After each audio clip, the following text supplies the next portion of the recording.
Okay, we're good to go. Would like to return to agenda item 13, the Health and Safety Report, and we have a recommendation in respect of that report that the committee received the memorandum titled Health and Safety Report 1 January to 31 March 2025 Quarter 3 as presented to the Risk and Assurance Committee on June 2025. Councillor Naylor is moving, Councillor Dennison is seconding. Are there any comments from the floor? There are none. In that case, I'll put that recommendation to the vote.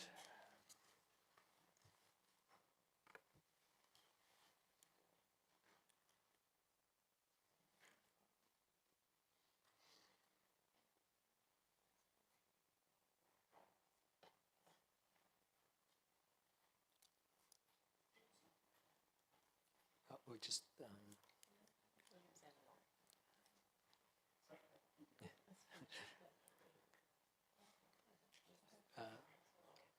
William, sorry, Councillor Wood, are you going to vote? No, okay. So that recommendation has been carried 9-4 with 2 abstaining. So we will now move to agenda item 9, the Strategic Risk Management Reporting January to March 2025 Quarter 3, and welcome Stephen Minton, our Risk Management Advisor, to the front desk. Welcome, Stephen.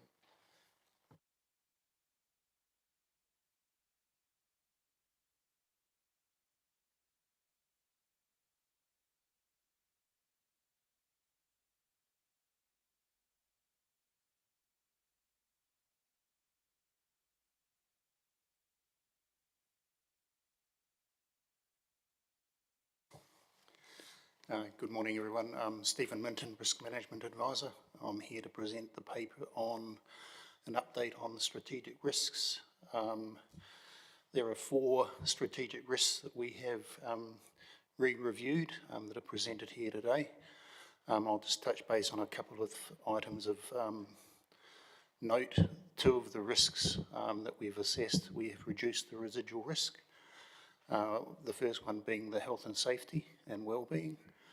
The principle, while there's a significant amount of work going on in regards to this, and you would have seen in the accountability report, there are a number of items that are still in progress, although we expect them to be closed over the coming period.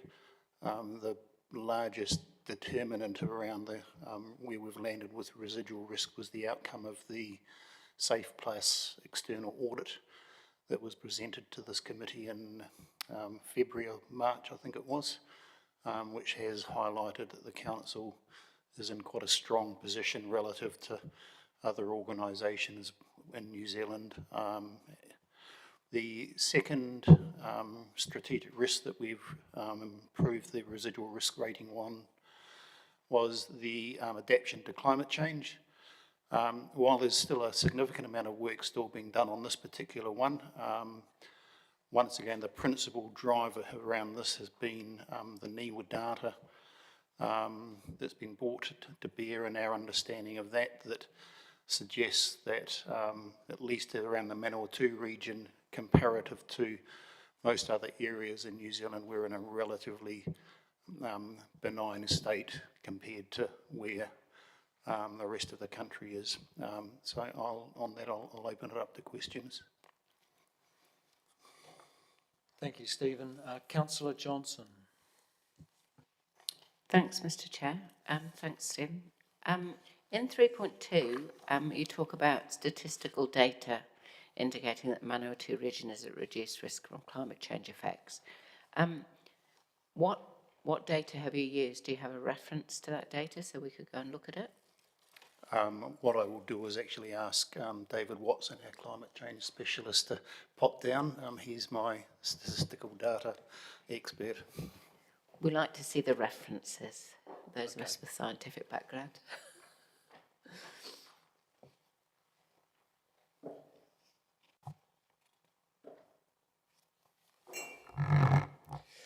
Good afternoon, everyone. David Watson, Senior Climate Change Advisor. The downscaled data comes from the AR6 International Panel on Climate Change report. That was, they take large-scale data across the whole country, which gets downscaled through NIWA. And the Department for the Environment recently put up dashboards onto their website showing maps and information on a territorial authority scale, which you can use to determine, based on which climate change scenario you input and which area you look at. It'll tell you all sorts of things about rainfall, heat, drought events, and wind speeds within that particular area. There's also data that sits behind that you can download. It's not very friendly in its formatting, because it's intended for inserting into statistical models, but you can take that and you look in much more fine grain at exactly what's happening on a territorial authority or hectare by hectare, 10 hectare by 10 hectare grid basis. So we have that information.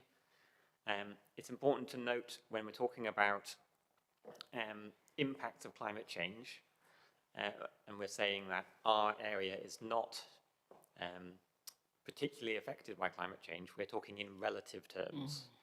So compared to the amount of rainfall that occurs on the west coast of the South Island, the change we're expecting is not as dramatic. In terms of heat waves and droughts, compared to the east coast of the North Island, the changes in our area is not as dramatic, but we will still see changes, in particular to the number of days where it's going to be above 25 degrees by sort of 2050. So there will be changes. We do need to act to sort that out. But in terms of relative change compared to other parts of the country, and particularly compared to other countries, we get off fairly lightly. Yeah, I mean, that was going to be my next question. Is this a relative risk rather than an absolute risk? Absolutely, yes. Okay. So then our actual risk isn't what the climate change will be, it's our failure to adapt to it. Yes. So to put it in kind of simple terms, the weather is going to change. It's going to get drier and it's going to rain harder when it rains, depending on exactly the scenario that you look at and how far out you look. So we need to do something to adapt to that. If we do nothing, then that is the basis of the risk. So the risk of flood events, the risk of heat events will go up because the weather will change over that timescale out to 2090. So is there a, if you'll pardon me using the word risk again, is there a risk if we downgrade the risk that we will do less about it because it will perceive it as being less of a risk? I will pass that question to Stephen. I guess there's always the sort of the human instinct to not worry about the squeaky wheel, if I can use that analogy. I think, the fact that we have climate change specialists in specific roles in the council, and the fact that it is an item that remains on the agenda, I don't think that it's something that's going to be overlooked in its entirety. We don't live on the coast, and so the urgency around some of the matters are perhaps not quite as great, but I don't feel that because we downgrade it to a medium risk that it's going to be ignored. Okay, thank you. Thanks, Mr. Chair. Thank you, Councillor. Councillor Zablon. Thank you. My questions are along the same vein about the reduction of the residual risk, and particularly about the question of relativity. And I'm unsure of the rationale of why our national relativity would be impacting our risk rating more than our own historical rainfall statistics, and what the future forecasts are in terms of variations from that. That would seem to be the basis on which our asset management plans, for example, have been built on historically, and our infrastructure has been built on historically, rather than how much rainfall the East Coaster is expecting. What's the basis of a national relativity rather than an actual historical record? I'll answer to start with, and I think David might need to jump in as well, but the way that we looked at it was that, for example, say the historical 1 in a 50-year or 1 in a 100-year event may have been measured in the past. The relative change in the periodicity of those events has come down to say, the terminology that we'd use was say 1 in a 48-year event. They weren't changes in events of such magnitude that we were looking at an Armageddon type scenario. Maybe David might be able to expand on that.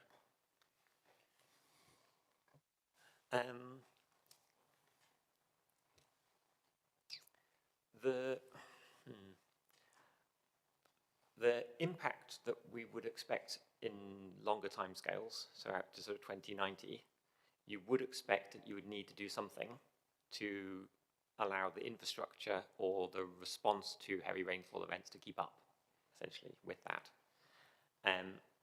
Because of the rate of change that's come through from the NIWA data, it seems like there is a risk here, and we do need to do something about it. But it's not as urgent a risk as we might have previously thought, given the AR5 data. I don't. Do we downrate the risk based purely on the sort of the rainfall statistical changes? Yeah. So, sorry. So is it considered less of an urgent risk relative to what others might experience, or relative to what our own experience has been? The risk we're talking about is in terms of changes to weather, not necessarily in terms of our capacity.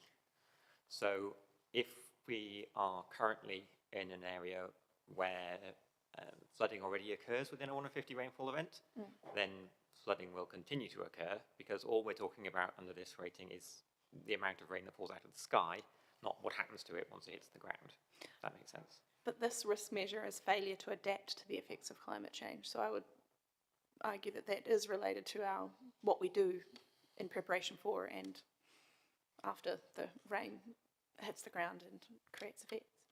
So I think what we're saying is that there is actions being taken to adapt to climate change. Our view is that, at least in the short to medium term, and that's medium term being 5 to 10 years, that the changes in the weather patterns are not such that it creates a high risk for us to adapt to those changes.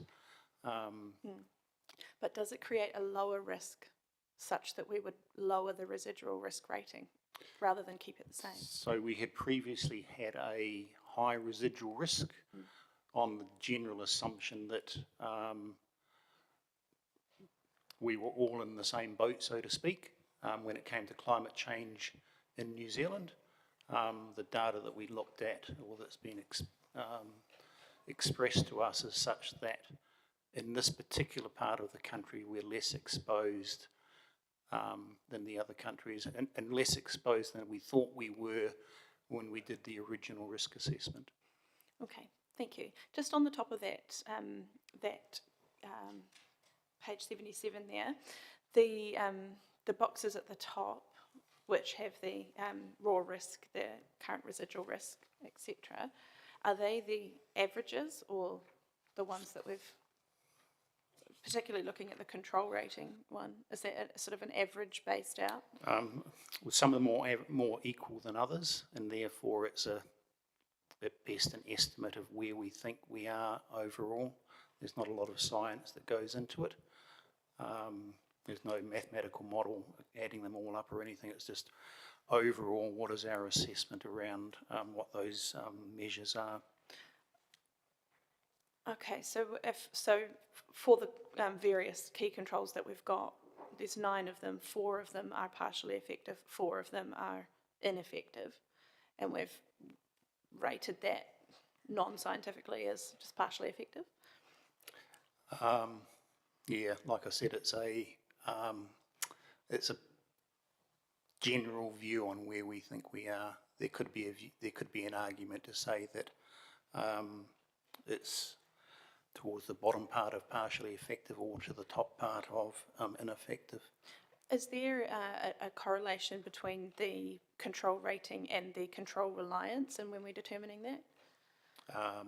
No. Okay, cool. Thank you. Thanks very much. Thank you, Councillor. Councillor Dennison. Thank you, Chair. On page 75, when we're talking about delivery of key projects and programs, procurement, when we go out to the action plan and considerations, every one of those other bullet points has an E beside it, bar the one in procurement, which is the bottom point, improve alignment with NZTA to ensure funding conditions. President, Yeah, I see is that, has that been incorporated new, is it? Or I just noticed it's got no key to indicate where that's come from. Yeah, that's obviously an error on my part as to whether it's an E or an N.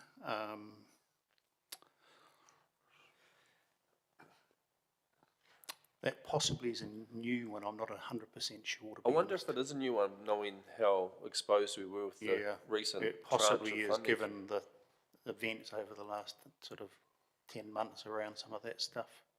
So then if I follow it through to the following page, procurement, I just want to understand, there doesn't seem to be a current update associated with the improved alignment with NZTA.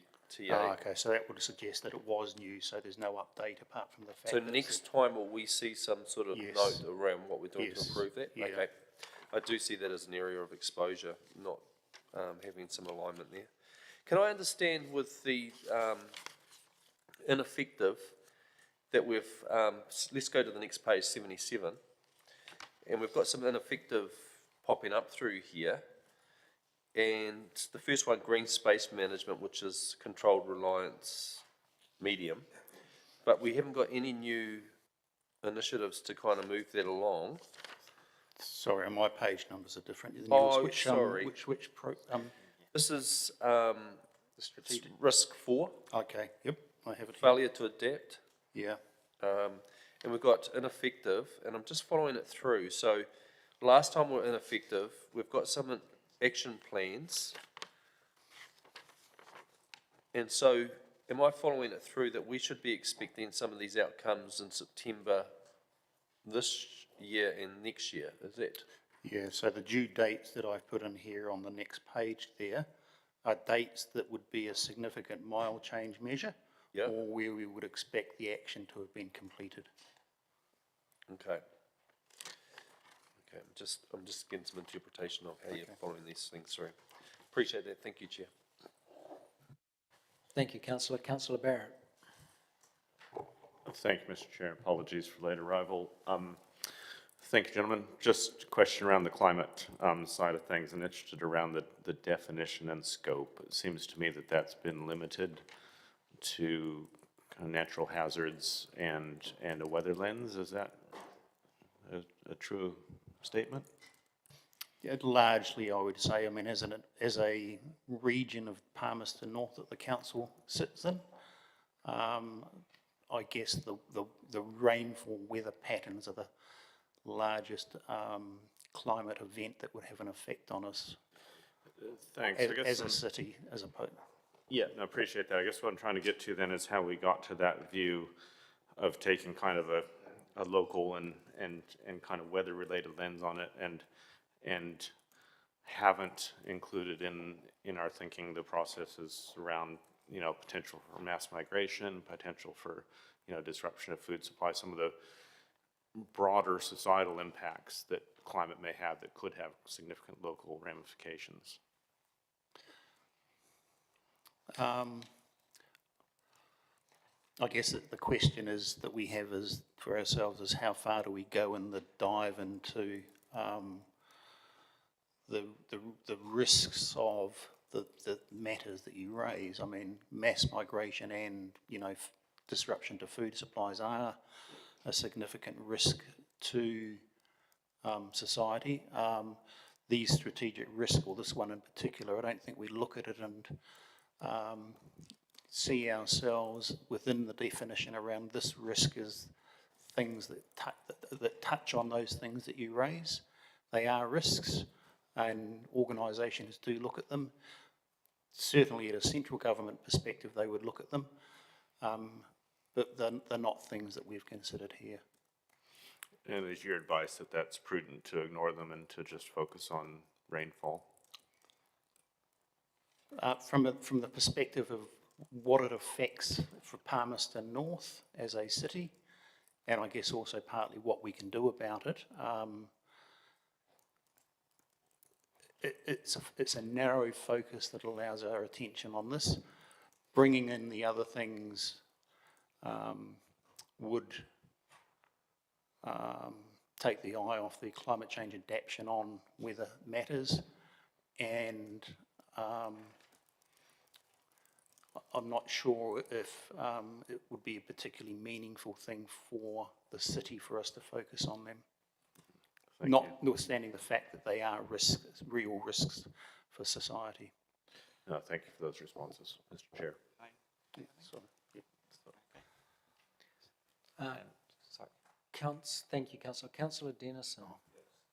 Thank you for the opportunity to come back in again. Can I, just with risk 10, for our page 81 and 82, so we go through, let's go to the 82 page where there's to be decided or determined the due date for the asset inspections and maintenance schedules.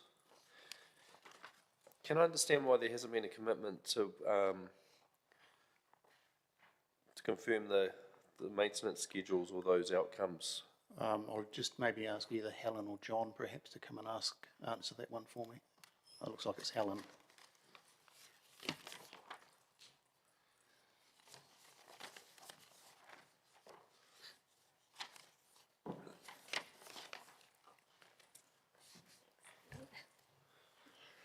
So Helen Churton, Manager of Asset Management Planning.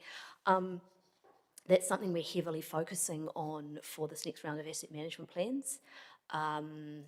We probably won't go into as much detail as we would hope, but the reason why it doesn't have a date on it at the moment is because it varies so greatly between all the different asset classes and types that we have. So we're trying to nail that down in this round of AMPs, and then we might have some more clarity on when we can commit to some dates there. Would that indicate that we'd need to break them down further into categories or to? Quite possibly. But otherwise, do you suspect when this comes back to us that you'll have dates on next time for those things otherwise? What's the next round? 6 months? And yeah, yes, we will. Okay, thank you. Thank you, Councillor. Councillor Barrett, you're on the list again.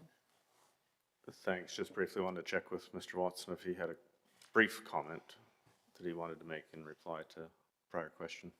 Yes, apologies, just to kind of round out the answer to your last question about how specific the risk assessment is. Climate change is obviously very broad, affects just about everything that council does and everything that will happen nationally as well, as a sort of multiplying factor. And so there are some areas that we thought were a specific focus of climate change, largely around weather changes, and the more general economic changes, societal changes, and immigration pattern changes would fall sort of outside of the scope of that particular risk assessment. Okay. Thank you, Councillor. Stephen, thank you for your report. And it's reflective of progress that we've made in the last year. I'd just like some comments from you in terms of how you're feeling about the embedding of risk management practices in the business. Have we made the progress? Because I'm very conscious these reports are sort of the tip of the iceberg, but how are you feeling about the state of play in terms of embedding risk management and the risk management process, the engagement of the management team through the business? I think over the period that I've been here, we've made significant leaps and bounds around how we look at risk. In fact, to be honest, when I came here, there was effectively nothing around risk management. There was no strategic risk descriptions, and we also, from an operational risk perspective, there was nothing. I feel that, at least from an operational risk perspective, we've largely covered off all of the operational risks and have a pretty good insight and in-depth understanding. The strategic risks are a priority at the upper level as well. Risk management gets the airtime that it deserves when we talk about strategic risks, both at the SLT level and also from the divisional managers. Obviously, there's a lot of work gets input from the divisional managers into the strategic risks. So I feel that as a local government entity, we're doing pretty well. I do obviously see what some of our colleagues and other councils do as well. and I feel that we're as good, at least, as what they're doing. Thank you for that. Councillor, okay, waiting for comment. So we have in front of us a recommendation. So looking for a mover, Councillor Naylor, seconded by Councillor Dennison. Now I'll throw that open to comments. Councillor Dennison. Yeah, thank you, Mr. Chair. Just in regards to the line of questioning that I had, that I would want to see some dates committed through the asset inspection and maintenance schedules. I think that's important. I think that is a critical, manage the critical and strategic assets there. And whether we need to break those asset classes down further, I'm happy with that, but I think we should need some monitoring of the dates to make sure those outcomes get delivered.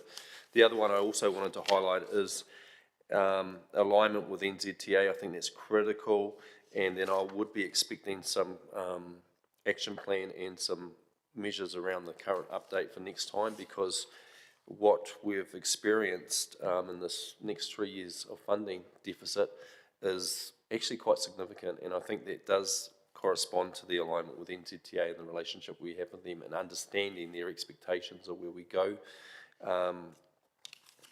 where we intend to go, and having that expressed quite clearly so they have an understanding of our priorities and our funding need. Thank you, Chair. Thank you, Councillor. Councillor Zabelin. Thank you, and thanks, Stephen, for the report. I always enjoy this report. I do, though, disagree with the approach that we determine our risk, any of our risks, based on national forecast relativity rather than our own baselines for historical rainfall statistics in this case, and then future variations from that. Because when we make decisions about stormwater investment, for example, we may be led to moderate our investment on the basis that the risk is lower than it actually is. And then that risk rating has been determined because we anticipate less rain than the West Coast, for example. We'll always have less rain than the West Coast.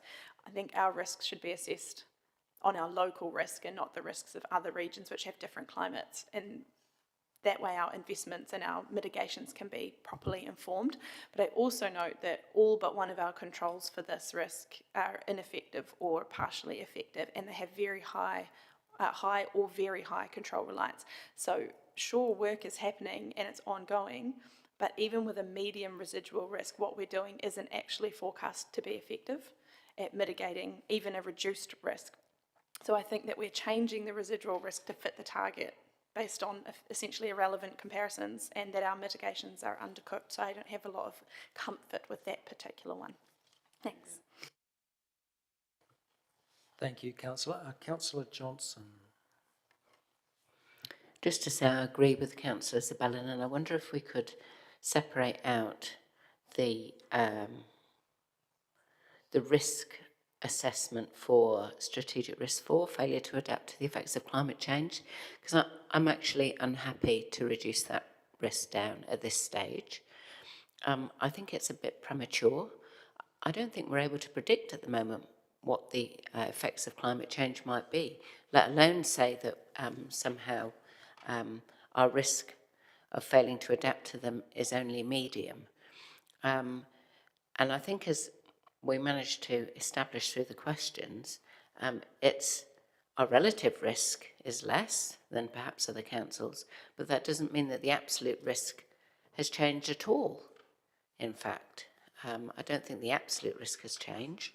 And it's undeniable that we've experienced in the last few years significant rain events that we haven't experienced before, often in summer. So I just think it's too soon to be downgrading this risk, and I worry, as Councillor Zabelin indicated, I worry that downgrading the risk will mean downgrading the priority of addressing it. So I'm not prepared to do that. And I would just note that just generally, I take a much more conservative view of this risk framework than the officers present. I continue to take that view, and this is another example of it. Thank you. Thank you, Councillor. So the suggestion to address the last two sets of comments is to actually separate the vote and deal with item or strategic risk 4 separately. So there are no further comments. So we will revise the recommendation accordingly. So we have in front of the recommendation that the committee receive the risk assessments for strategic risk 2, strategic risk 6, and strategic risk 10, and the strategic risk dashboard. Have a mover and a seconder for those. We've got those, so we'll put that to the vote. Thank you.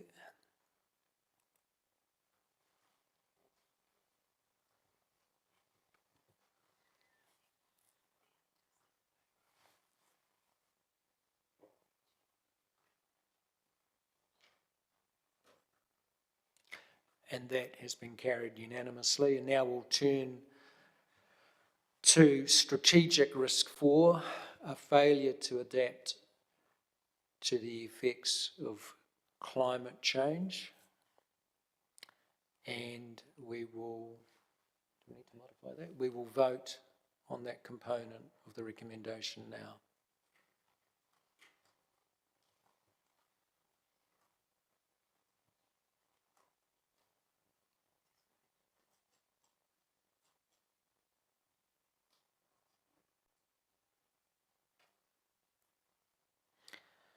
And that has been carried 8-4 and 4 against.